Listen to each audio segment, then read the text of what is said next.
Assalamu alaikum. Peace be with you. Thanks for joining me again for this continuing discussion on the Quran in dialogue with other faiths and scriptures. And today I want to talk with you about Jesus and his renewal of the faith. So what faith? Let's talk about that in detail. Now, prior to Jesus, on whom be peace, we know that there have been many prophets, and Jesus, on whom be peace, comes after the prophet Musa alayhi salam. And Musa alayhi salam is associated with the Torah, as we saw in our last episode. The Torah had been interpreted in a very legalistic way up to the time of Jesus, on whom be peace. So Jesus, peace be upon him, renews the faith in the Torah by bringing it back to the spirit of what the law was really all about. So why is Jesus, on whom be peace, doing all of this, and how does that play out in the great scriptures, including the Bible and the Quran? Let's take a look. First, I want to start with the Quran. I'll turn to the Quran's depiction of Jesus and his very important role in the abrogation of some things in the Torah and making things easy for people. So in Surah 3, verse number 45, the angels are giving an annunciation to Mary that she will have a child, and she wants to know, how can I have a child when no mortal has touched me? And the angel says, so it will be. When God decrees a thing, he only says to it be, and it becomes. And now we come to Jesus, on whom be peace, preaching to his people, and he is outlining his role, like what did he come to do? And among the things he has come to do is this, starting with verse number 50. وَمُصَدِّقًا لِمَا بَيْنَ يَدَيَّ مِنَ التَّوْرَاةِ وَلِيُحِلَّ لَكُمْ بَعْضَ الَّذِي حُرِّمَ عَلَيْكُمْ وَجِئْتُكُمْ بِآيَةٍ مِّن رَبِّكُمْ فَاتَّقُوا اللَّهَ وَأَطِيعُونِ إِنَّ اللَّهَ رَبِّي وَرَبُّكُمْ فَاعْبُدُوهُ هَذَا صِرَاطٌ مُسْتَقِيمٌ. That's including verse number 51. So let's read that in the English translation. And I will confirm the Torah revealed before me and legalize some of what had been forbidden to you. I have come to you with a sign from your Lord. So be mindful of God and obey me. Surely God is my Lord and your Lord. So worship him alone. This is the straight path. So a few points are worthy of note here. Jesus comes to confirm the Torah. So he's saying, okay, whatever God has revealed in the Torah, that's fine. But he's also legalizing some of what had been previously forbidden. That does not mean that Jesus is doing this of his own accord. He is receiving revelation from God, and God is directing him on what to legalize for the people. And it doesn't mean that it's without rhyme or reason. No. Some of what has been previously forbidden were there for a temporary time and for a reason. And once the time has elapsed or the reason is no longer in existence, then naturally the law no longer applies. And Jesus is just simply announcing that and clarifying that for them. Now, he has come to them with a sign from his Lord, which means that Jesus is performing miracles as a sign that God is with him. Jesus is not acting alone. And so he calls on them, فَاتَّقُوا اللَّهَ وَأَطِيعُونِ, have the awareness of God and obey me, which is the call of the prophets in general, according to the Quran, that we are to believe in God and we are to follow the prophet of the time. And at that time, it was the prophet Jesus. And finally, he says, surely God is my Lord and your Lord, so worship him alone. This is the straight path.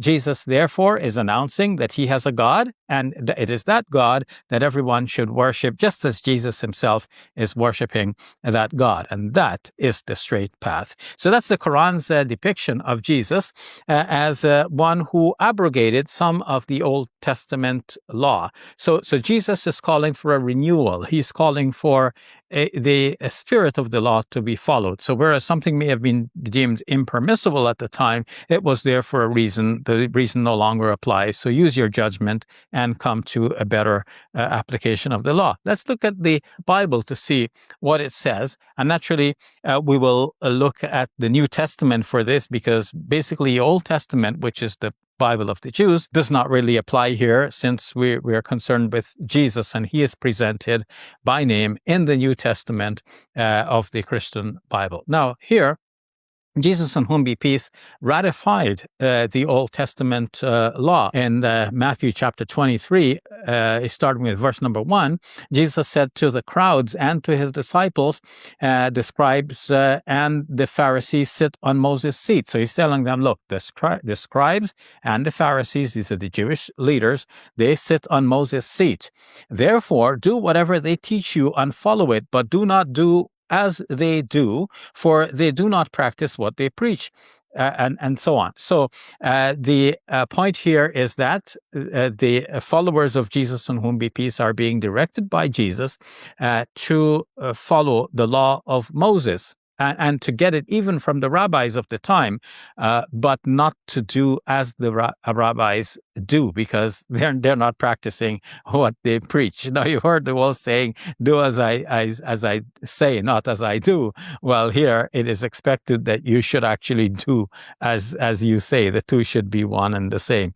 But they were not treating them as one of the same. They were preaching one thing, practicing another. Jesus is saying to his disciples, okay, do what they're preaching. That is the law of Moses, but don't do as they do because they're corrupt. All right. So that means that Jesus, on whom be peace, ratified the law, and he was himself adhering to the Old Testament law in general, even though he abrogated some things, just as the Quran mentioned. Now, are there other indications in the Bible that Jesus, on whom be peace, also considered God to be his God? Yes, just as the Quran said that he said, "Inna Allah Rabbi wa Rabbukum fa'budu," say, God is my Lord and your Lord, so worship him.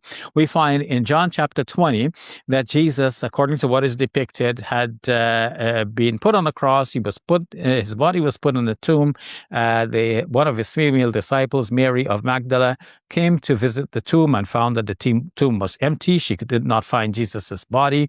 She met what appeared to her to be the gardener in that garden, and she, mistaking him for the gardener, says, "Sir, if you have carried him away, tell me where you have laid him." This is John chapter 20, verse number 15. And so Jesus eventually addresses her in verse number 16 and says to her, "Mary." Now, maybe from the way he said her name, that sparked something in her, and she realized who he was, and she turned around and said to him in Hebrew, "Rabbuni," which means teacher. Jesus said to her, "Do not hold on to me, because I have not yet ascended to the Father, but go to my brothers and say to them, I am ascending to my Father and your Father, to my God and your God." So Jesus, according to that declaration, has a God. And that is the same God as the God that his followers, whom he refers to as his brothers, should adore and worship.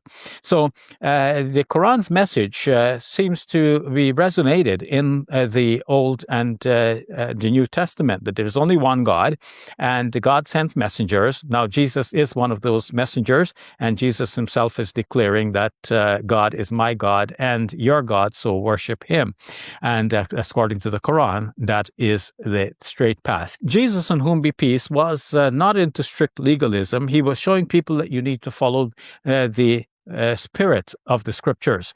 In Matthew chapters 5 to 7, there's a long discourse in which Jesus is both ratifying the Old Testament, but at the same time drawing out the spirit.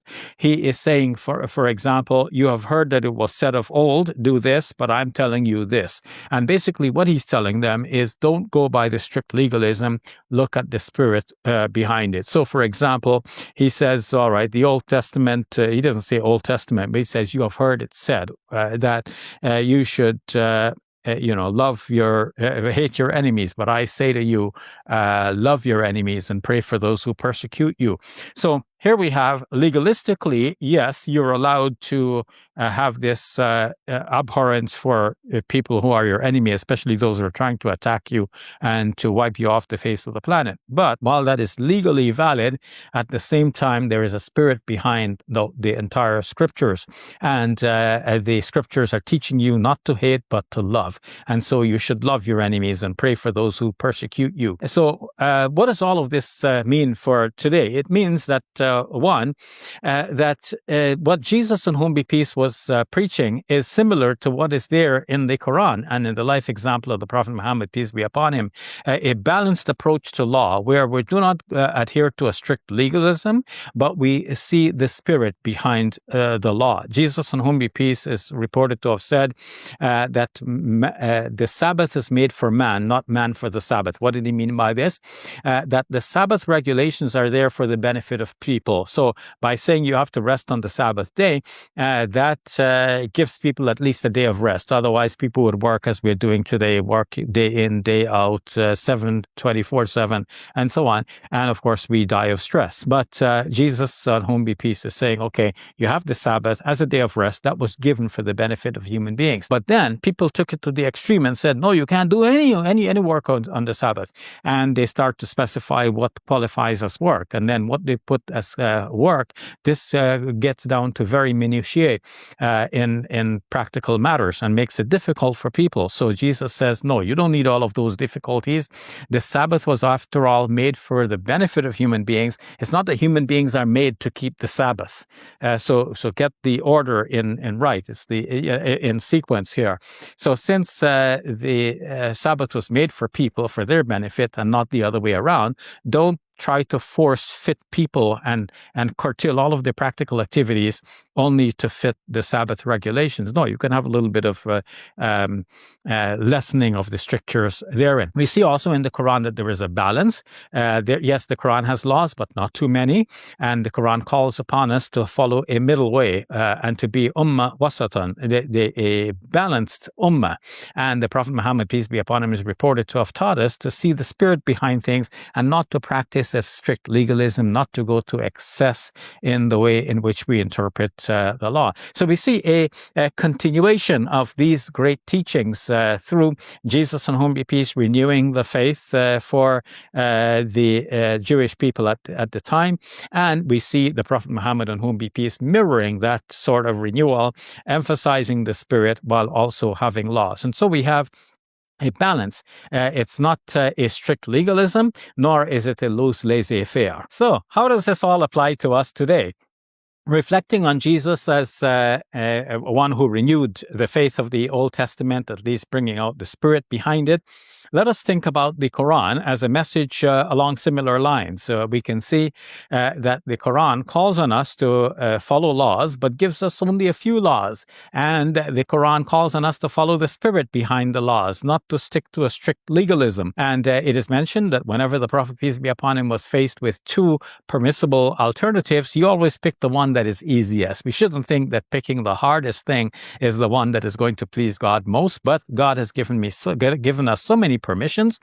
We should take the permissions of God delightfully and give thanks to God for his permissiveness. So not a strict legalism and not a loose laissez-faire, but a balanced way in between. It is what the Quran terms as the balanced ummah that we ought to be. And let us end with an uplifting message by saying that today we have the opportunity, as Ramadan is coming to a midpoint, for us to think about sharing this message with people of other faiths as well. As we share our iftar and we share chai and samosas in the nights of Ramadan, let us also share the message of the Quran with other people. Let us talk to them about Jesus, on whom be peace, how he renewed the faith in the previous scriptures, how he brought out the spirituality, and how the Quran and the Prophet Muhammad, peace be upon him, also bring out that same spirituality in a new and a different, more exciting way.